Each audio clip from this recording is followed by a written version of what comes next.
Imagine your two favorite topics you love to talk about in the entire world are having a baby. This is what this video is for me. Hi everyone, welcome to this channel. My name is AK, I live in Germany and I'm a huge fan of the Eurovision Song Contest and most of the videos on this channel about the Eurovision Song Contest. But I also have a real life and a real job and I'm actually a graphic designer, which I'm very passionate about as well. So for this video, which is very special to me, I try to combine my two favorite things in the entire world, Eurovision Song Contest and graphic design, and put it in one video. So I came up with a corporate design for the Eurovision Song Contest 2025 in Switzerland. And if you're a person that is not so invested into graphic design, which is totally understandable, you're probably like, well, just take the logo, add some color, and that's it. How hard can it be, and why is it important, and why does it matter? And that is exactly the point where something inside me gets very excited, and I want to tackle that project and want to start it. I want to show why it matters. Okay, let's get ourselves a cup of coffee, and let's dive into the process of how the Eurovision Song Contest 2025 could look like. Maybe you will learn something new. I always get excited when people start to talk about their niche interest and I have really no clue what they're talking about, but they're very passionate about it. Sometimes you really learn something new, so let's dive into it. Okay, before we start to design, I want to define what we're actually talking about. We always have the logo of the Eurovision Song Contest, which is always the same, but the flag inside the heart changes every year depending which country is the host that year. So the logo is always the same, but the world around it changes every year. Last year in Malmö, they had this nice play with the northern lights and the bright colors, very minimalistic styling, and the focus was on the colorful patterns, which were like bright colors as yellow, cyan, the orange, and they also worked with a very nice magenta pink. And you could see that branding on all sorts of merchandise article, social media assets, for example, my, what's it called, keychain, lanyard thing. And you could already see, oh, that's Eurovision Song Contest 2024. Really like that design. In Liverpool 2023, they only worked with 4 colors and that heart shape. And one of my personal favorite designs from the last couple of years was the Eurovision Song Contest in 2017 in Kiev, where they used these different patterns from a Ukrainian necklace as their key symbol to underline "Celebrate Diversity," which was the slogan back then. But because Eurovision has decided that the slogan from now on and forever will be "United by Music," we already know that the slogan for the 2025 ESC will of course be "United by Music." So we already know 2 things about the next Eurovision Song Contest. We have the logo and the slogan. Before starting a design on a blank canvas on my computer, I always think about what is the story I want to tell. And where I want to start is exactly where we have left. We left in 2024 with an amazing winner from Switzerland called Nemo and a song, The Code. We also have the first non-binary artist who won the Eurovision Song Contest. But we also ended up with a slightly weird gut feeling because there were some not so beautiful things happening during the last contest. So I think that it's very necessary this year to underline the importance of the slogan United by Music. So here we have a lot of topics where we could look for some inspiration. For example, we could totally go down the Swiss themed path and work with the red and white colors, maybe the landscape, mountains, food, traditional symbols. But what I really like to tell is something that is inspired by the lyrics of the winning song. Here, Nemo told us that they broke the code and now found paradise.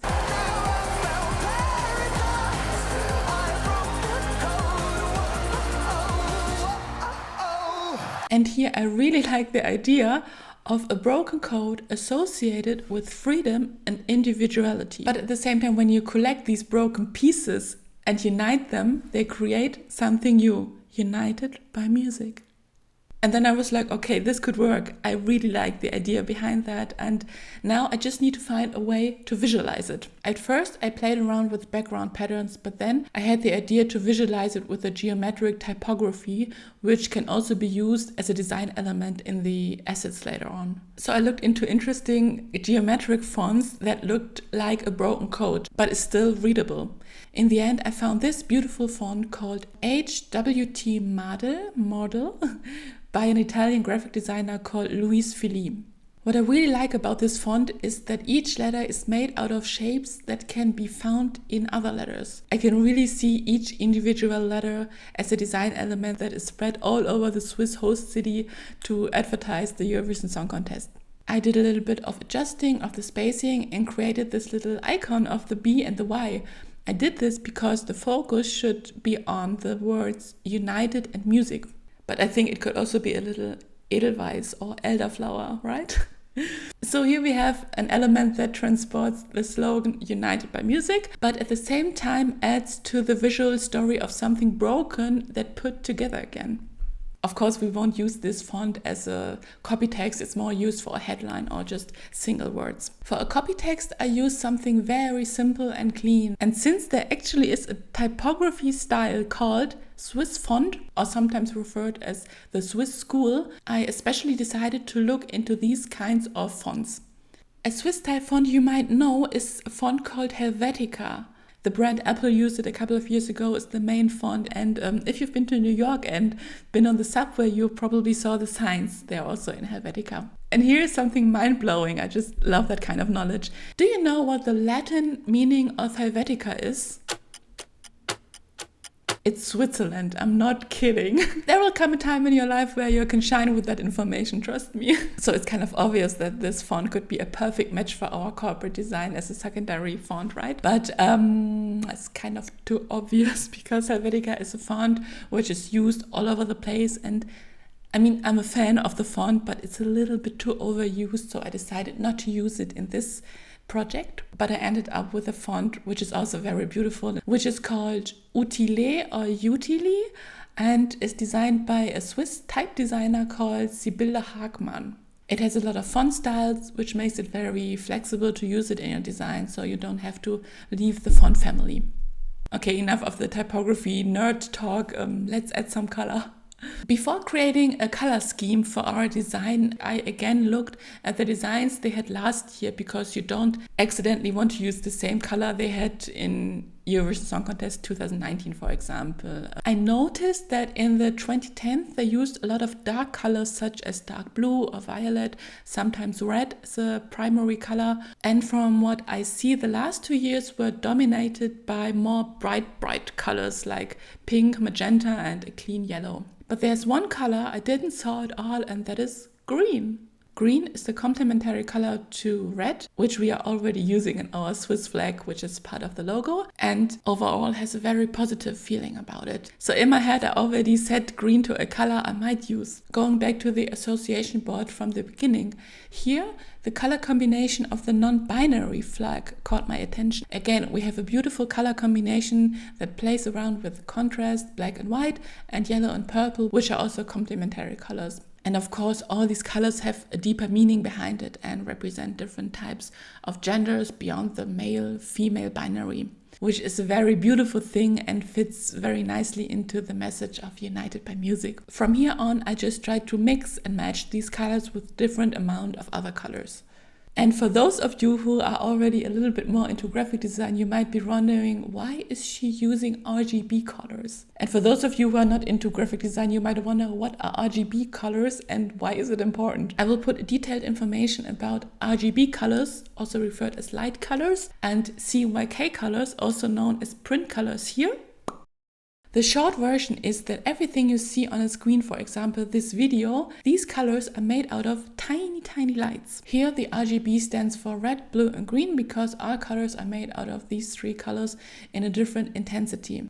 In RGB we can display millions and millions of colors. But if you want to print something at home on your printer, for example a screenshot of this, you will notice that the colors are not as bright as you saw them on the screen, because your printer at home uses 4 colors: cyan, magenta, yellow and black. Here black stands for contrast or key color, and it's physically not possible to print bright colors because the brightness comes from the light, and there's no light in your ink printer at home. So when you have a printed product and have the same design on a display next to it, you will notice that the design on the display is maybe a little bit brighter than the printed version. So when you create a poster like this, you need to keep in mind to work in the CMYK models. So why did I use RGB colors for this? Because I thought about the assets we need to design and to brand: the staging, the titles, the digital postcards in between every act, the website, and a very important one, the social media. So that's a little lesson on RGB versus CMYK. Hope you learned something. So in between designing our color combination, I always used a tool to check whether the color combination were barrier-free and also suitable for people who can't see that well. In the end, I came up with this beauty. I saved these colors to my design program, which is Adobe InDesign, by the way. And while I was designing, I had an idea and I was like, oh, let's try this in Adobe Photoshop. Here I wanted to have some kind of background pattern or a surface that symbolizes fluidity, something fluid kind of spectrum to match our story. So I placed some colors on the canvas and transformed them with the liquify filter in Photoshop. I think that is always nice to have a flexible pattern like this, something you can use by itself or mix and match with the other symbols of your project. Okay, now we have our font, our color palette, our background pattern, and let's see how everything looks together and create some mock-ups. To be honest, while I was looking into the fonts and the colors, in my head I already visualized the finished campaign, but as it is in graphic design, sometimes you can't be 100% sure until you really assemble all the elements in your design program, and this is what I did here. I started to visualize how an Instagram feed might look. I think that a social media feed is always a place where you get a good feeling or should get a good feeling of the story or the world you're going to enter right now. Here the challenge is to incorporate our design, but also incorporate the footage of all the different artists that are like official press pictures or videos, which have all their own individual aesthetic. And since we don't know who the artists for 2025 are, I just used the artists of 2024 again. Oh, and I'm just going to predict that the Eurovision Song Contest will take place in Basel from the 6th to the 10th of May. Let's see how close I will be. With this design, I want to have the message United by Music spread all over Switzerland, symbolized by the individual puzzle pieces, the broken code that can put together and create a beautiful and powerful message.